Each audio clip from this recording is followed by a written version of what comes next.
वजीर आला सिद्धरामैया ने हुकाम को हिदायत दी है कि वो फौरी तौर पर किसानों को भेजे गए तमाम नोटिस वापस लें जो वक्फ ज़मीन के मसाइल से मुताल्लिक़ है।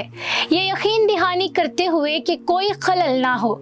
ये फैसला एक हाई लेवल मीटिंग के बाद किया गया जिसमें revenue department, minority welfare department और वक्फ बोर्ड के सीनियर एहलकार भी शामिल थे। वजीर आला ने कुछ हुकाम की हालिया कार्रवाइयों पर नाराजगी का इजहार करते हुए जेडीएस और बीजेपी पर इल्जाम लगाया कि वो वक्फ मसले का सियासी फायदा उठा रहे हैं जिससे रियासत का अमन मुतासिर हो सकता है। इन्होंने आवाम से दरख्वास्त की कि वो गलत मालूमात को नजरअंदाज करें और मामले को हसासियत के साथ संभालने की हिदायत की। इजलास में किए गए अहम फैसले: किसानों को भेजे गए तमाम वक्फ इमलाक के नोटिस फौरी तौर पर वापस लिए जाएं।